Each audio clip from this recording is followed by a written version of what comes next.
if you want to just keep on the same level and not succeed and just like hold the status quo, then yeah, you don't need a coach. I mean, usually people are afraid of growth. That's why they don't have a coach, because then somebody will say, why, you said you're going to do that, why aren't you doing that? The accountability factor. Yeah. And so what having a coach is kind of like having your own board of directors. Somebody who says, here's the next step, here's what you need to do, report back to me and tell me how it goes.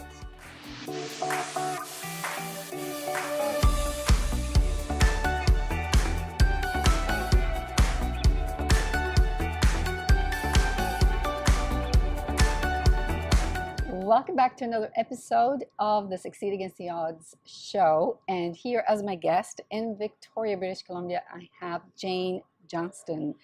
Thank you so much for being here, Jane. My pleasure. Happy to help you out. I'm very excited to have you here in this episode because so far of all the people I've interviewed, you come from a different field than most of the people I've had in this series. And for the benefit of our audience, can you share what it is that you do? I'm a realtor in Victoria. I've been in real estate for 11 and a half years. I'm one of the top realtors in the city. And I came to it through the field of education. So I was in a variety of different levels of education from 93 to 2002. And then I worked for the Ministry of Education and at a university teaching teachers how to teach. I got into real estate in 2006 because I had a crappy realtor. And I thought, well, if that guy can do it, I could do it, and I could do it well.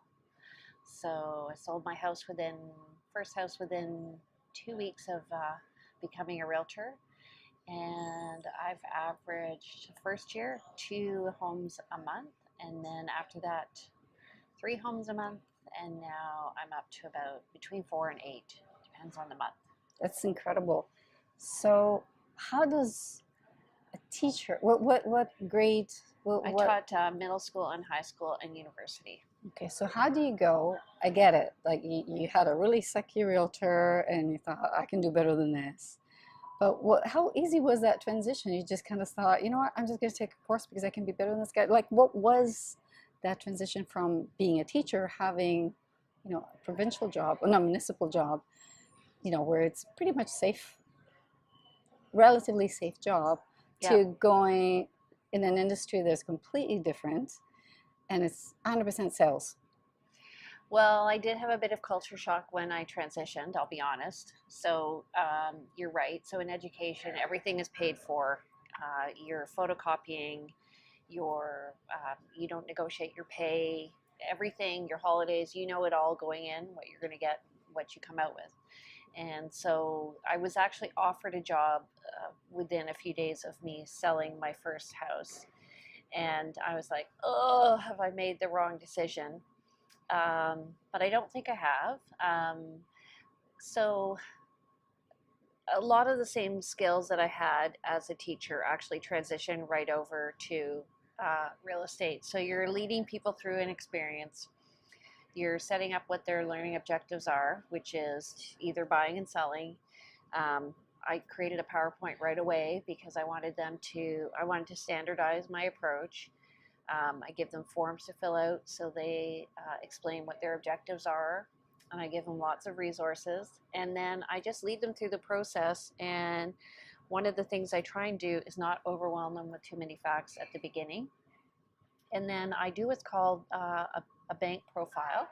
So I determine what kind of a buyer they are, and why I'm doing that is because I want to see if they require a lot of knowledge, if they want to know about the neighborhood, if they want to make quick decisions, or if they want to know the step-by-step process. And some people are a combination of all of those. But where that helps me is that I'm speaking the way they want to listen. So I'm not speaking the way that makes me comfortable. I'm speaking the way somebody else is comfortable. Can you explain a bit more about bank for people that don't know what that is? Sure. So it's bank stands for Blueprint Action nurturing, and knowledge. And it's a system of coding people and determining how they're going to purchase and how they make their buying decisions. So generally the first two codes are the most important. And what's interesting is couples have different bank codes.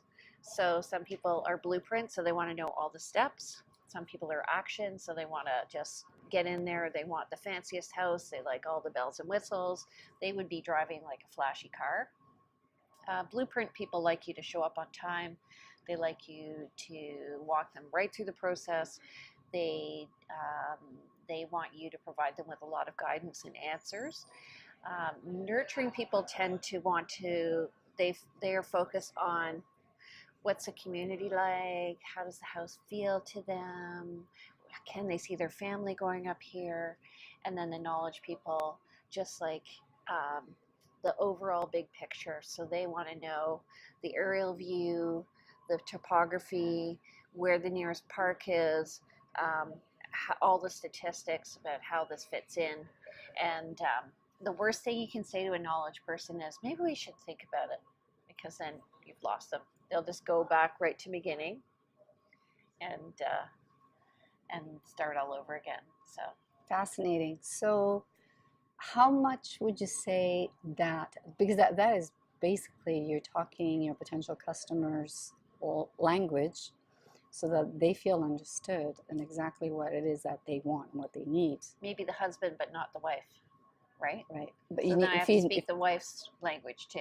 so you have to be able to communicate to both that way. So how much would you say that has been a key factor in helping you close sales?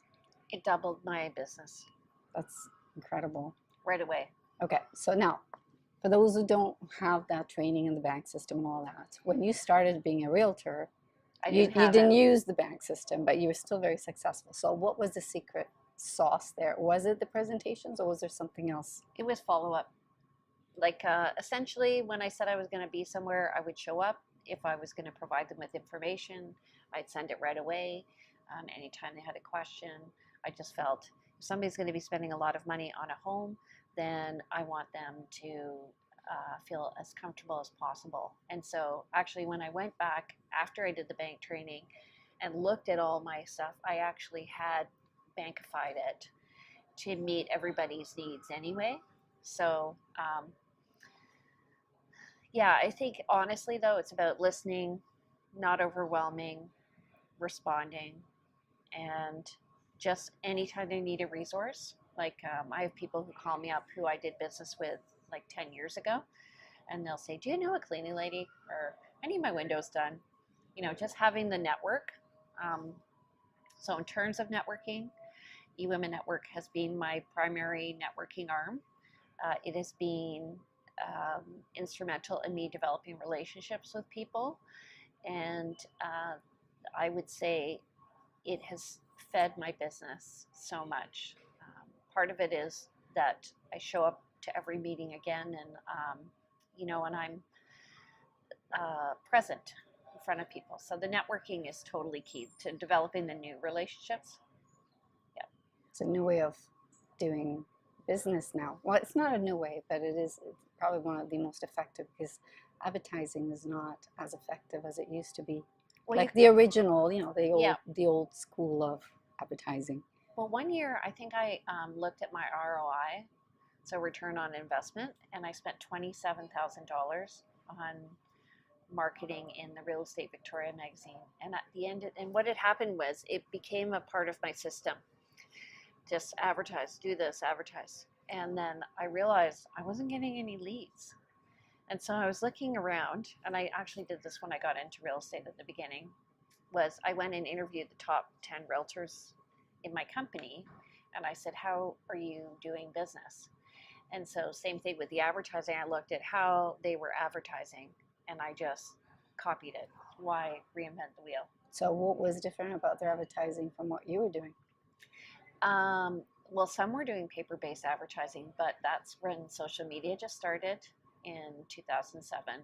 Facebook became popular, and so I just hopped on the bandwagon. I'm an early adopter for technology, so I just hopped on the bandwagon. I used to look like Dilbert. I had like a pager. I had a lockbox opener, and I had my phone all on my belt.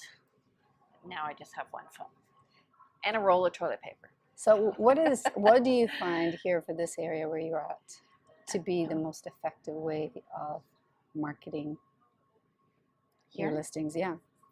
my listings.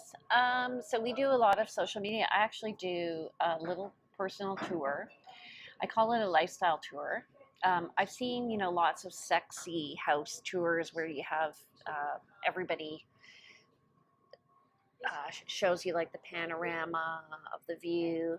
And what I do though is I go around the house and I do literally a virtual tour, so people can go back.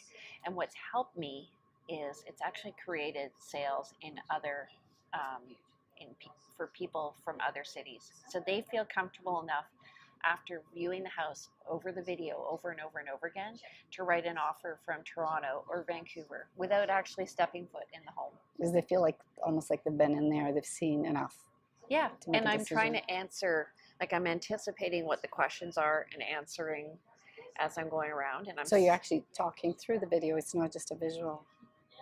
yeah. I mean, the Excellent. visuals all look pretty, and it's like advertising in a newspaper. They, people like to see their homes, but it doesn't sell the home. What sells a home is the information on the property. And also, I do testimonials in the newspaper, unlike anybody else. So if you had a really great buying experience with me, I'd ask you for a testimonial. I get a picture with you, and we put it in the paper. And I had one seller who, over the 4 weeks that his picture was in the paper, every time he cut it out and he put tape all over it, and when I went to visit him, he's like, "Look what I did." Oh, that is awesome. Now, that's all great. Great tips for anybody who is in the same industry or is considering to be. You're also in a TV show. Yes. Can you share about that? So it's called Sellers Market. They've got the top five, not the top five, but five top realtors in the city who are competing for listings. So we're going to a house. We do a tour of the house and respond to what we're seeing. And it's all five of us doing it. And then we make a pitch to the seller on what we think the house is worth. So it's been interesting watching how the other realtors do the pitch and how I do the pitch. So I like facts and information. I like connecting to people on a personal level. I really like being prepared, and we all prepare differently. So, I mean, I have my book with everything in it. So where is the show airing? What channel is It's it still on? being filmed. There's 13 episodes. We've actually only filmed 3. Not a lot of people don't want to be on the show. I don't know why. Really? Yeah. I know it's funny. I find also a lot of people are camera shy. Really? Yeah. Oh. Well, the last couple who did the show, they're like, well, we want to get our house sold quickly. And they happened to meet up with a producer, and so I'm told. And he said, well, you have 5 people who could pitch your house for you. So you get to choose your marketing, and not the subject of the show. The house is more the subject of the show. So Still, though, quite an accomplishment to be in a show as a realtor. yeah, it's been interesting. I mean, I will tell you, it's a lot more boring than you think it is. It's like sit down. The glamour of behind the scenes. Actually, if you follow me when we do a film, it's pretty funny. Like on the day of filming, I'll do some live video and I'll interview the other realtors. And one time, one of the other realtors was in the house. And so I called him up on Facebook and invited him to the chat. So he was in another room, and he's like, Totally bored. Okay, so little birdie told me before we started the interview that birdie's name is Jane, that you are also shifting a little bit in you're creating a little transition, and you're venturing in a new direction. Can Right. you want to share that? Sure. So kind of like when I was thinking about this the other day when I got into real estate from teaching. I'm now trying to think. I had a 20-year plan. So I went in with the end in mind.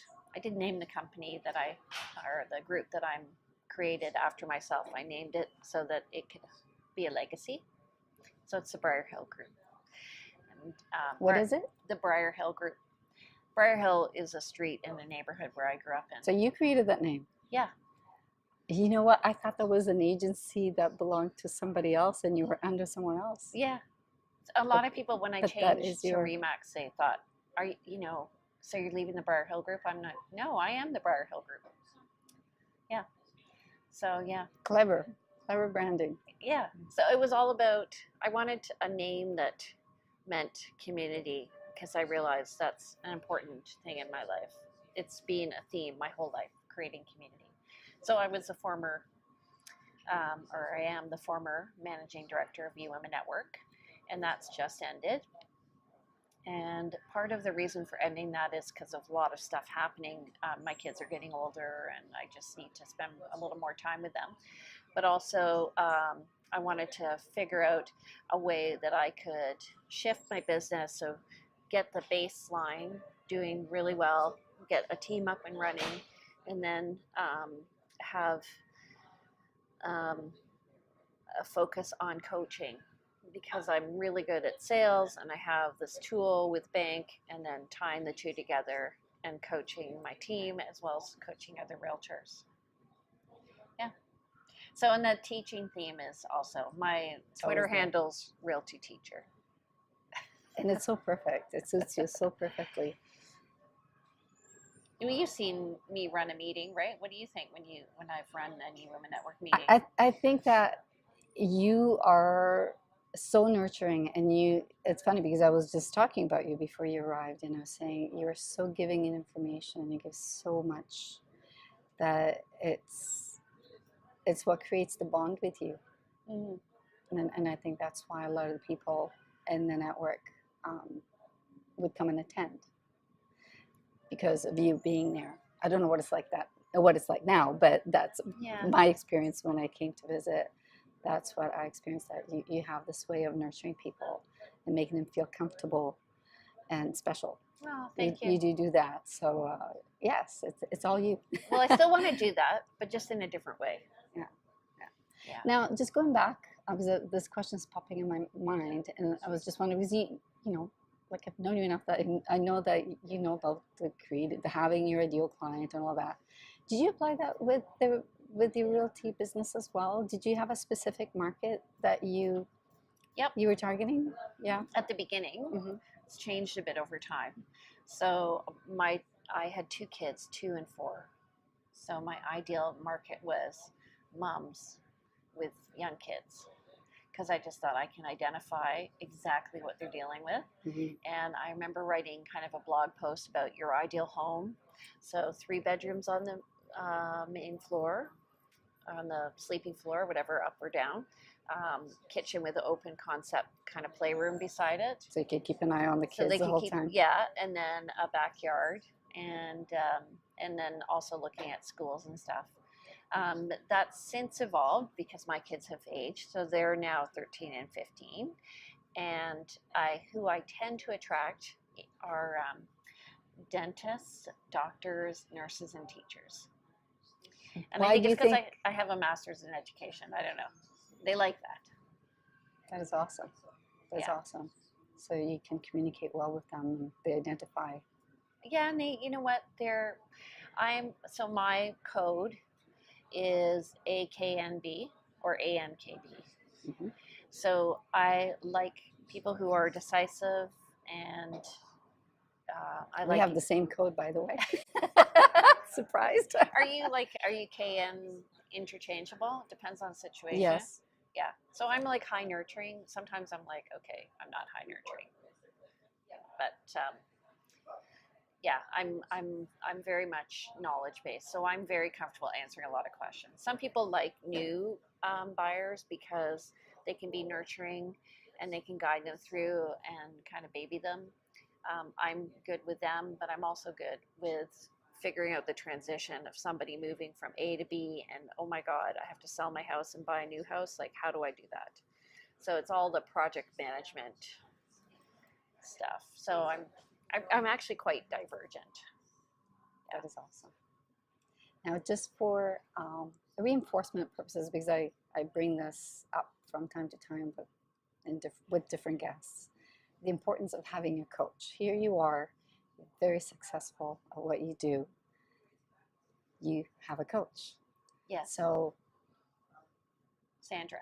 yes, Yes. as a successful person, can you share with people who feel like I don't need a coach? There are a lot of people that don't feel they need a coach in their business. And here you are, successful at what you do. You're in a TV show, like you're on the top here in the area. And yet you know the benefits of having a coach. So what would you say to someone who is listening to this, who's kind of like, I don't know, like I don't see the benefit of being a coach? Of having a coach. Sorry, not being a coach, of having a coach. Well, so first of all, I didn't have a coach for a couple of years. I think for the 4 years that I was with the Women Network as a managing director. But I did have an accountability team, which is kind of like a coach. So I would go to the strategic business introductions every month, and they are the people that I reported to. So when we were, because I want to move to the next level, I actually, and I purposely, this is all planned out. So from 2 years ago, I've been putting the steps in place to take me to the next level, and that involves coaching for sure. Like if you want to just keep on the same level and not succeed and just like hold the status quo, then yeah, you don't need a coach.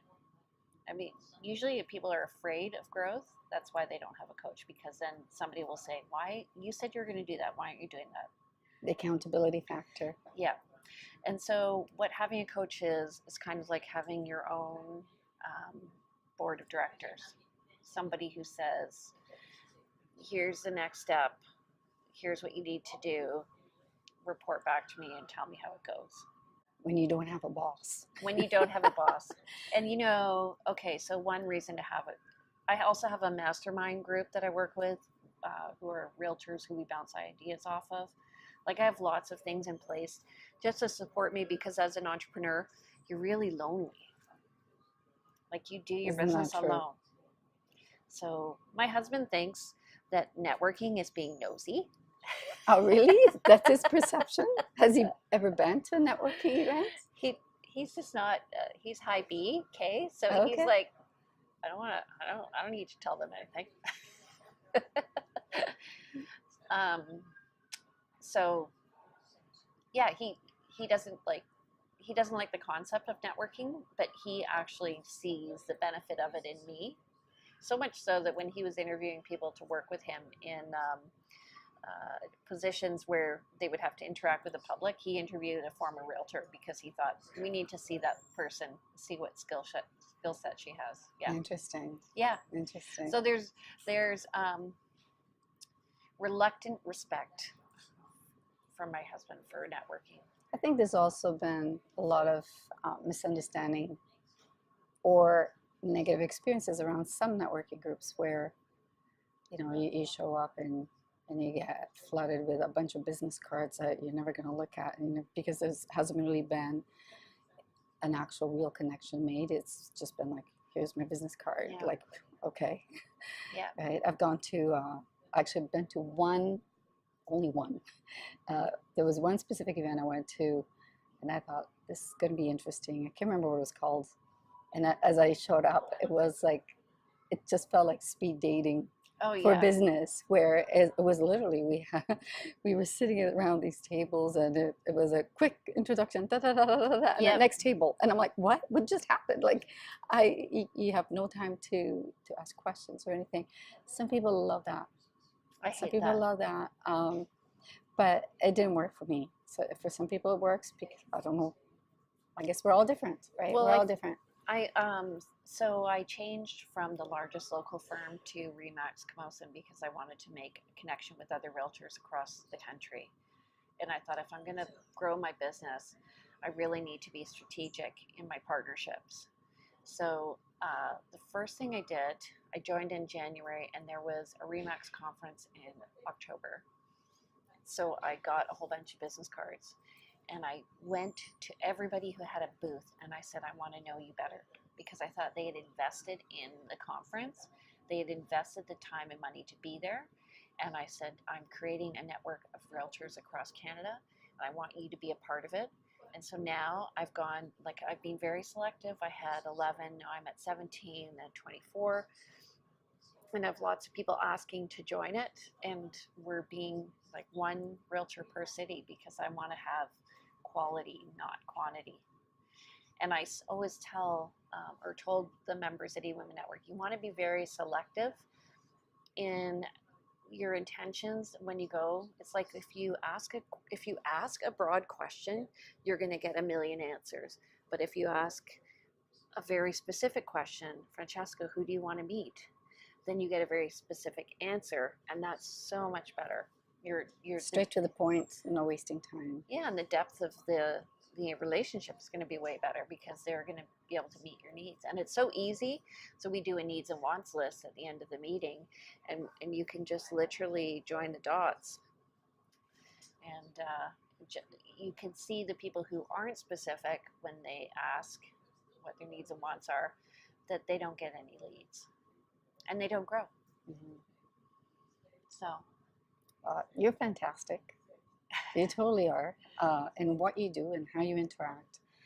And if people want to follow you and see what you're doing and get in touch with you with your new direction and the coaching and the sales, where can they find you?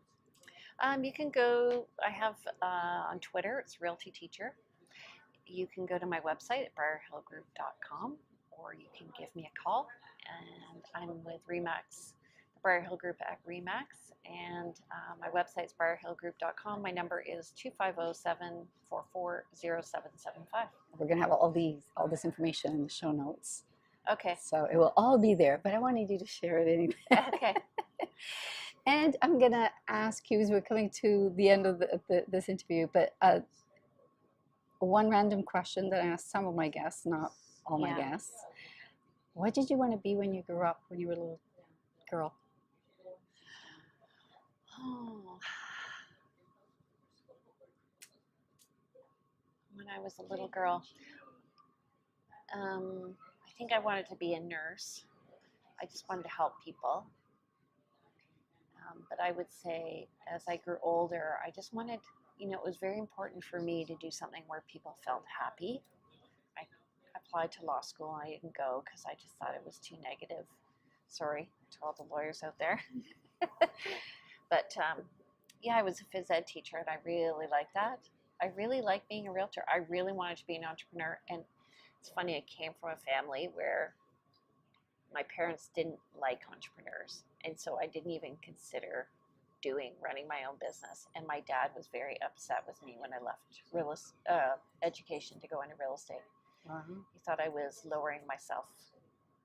And just before he passed away, he said, you've taken all the skills that you've learned through teaching and working in a law firm and running an office, and you have brought them together and you've done really well. It was like a big moment in my life. It made me feel good about what I did. So he was proud of you. He was proud of me, yeah. So he should have been. Yeah. You showed him that entrepreneurship is not what a lot of people think. Yeah, it isn't. And it's, I would say the most important thing if you are an entrepreneur is just get out and meet people, go to networking groups and create strategic alliances with people whose business values align with you. Did you ever have a big challenge in business in the realty world? Is that realty world? Yes. The biggest challenge is remaining positive when things go wrong and just kind of pulling up your bootstraps and saying, okay, you know what? Next, I need to just keep going and believe that I'm doing the right thing. As I said, I had culture shock when I moved into real estate, and it was like, I kept thinking, am I doing the right thing? Oh my God, I was like flaying myself. And then I thought, I'm making people happy and I'm helping them find their home. But I always say to my husband, you just have to understand this. I'm sensitive to the way I feel, and fitness is an important part of that, and a positive attitude is the other thing. Thank you so much for sharing. You shared so much today, like so many tips that I know that our viewers are going to take them and use them. Oh, great. There's so many little insights in there about networking, about finding a little niche, and then not being stuck in that, because that transition for you, like it started one way, but now it's different, and you're making a transition in your own career, which is beautiful to see. And I've watched you make a transition in your career too. Yes, but that's the thing is, we don't have to be stuck. I think a lot of us, because I've been there, where you think that this is it for the rest of my life, and if your drive is not there anymore, you start feeling that like you're a failure, and it's not. I think we just evolve. Yep. It's like we live that and just go into the next phase.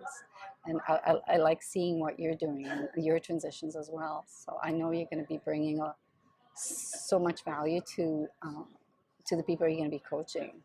Yeah. They're going to be lucky to have you. Oh, thank you. Yeah. The theme is the same. Yeah. It's the venue that's different. Yeah. Yeah. And that's the thing. The person is the same, but the activities are different. Yeah. Well, I appreciate you having me. And yeah, if you ever want a great speaker, talk to Francesca. You speak? Yes, I'm doing a talk in Vancouver. I think it's in February at eWomen Network. Okay, about well, there bank. you go. There you So go. So come on you're out. also a speaker. Yes. So if you're looking for a speaker in either the bank or the big system or in realty or whatever else Yep. that you offer, get in touch with Jane. I've done lots of Pro D. Awesome. Yep. Awesome. Pro D days? Pro D for professional development for realtors, getting them up to speed. And Awesome. I've got another talk on how to network effectively. So I'm doing that next month. And you're a queen of that. You're amazing at it, because I've seen you in action. So yeah. Thank you, thank you, thank you. No problem. My pleasure. All right. Take care.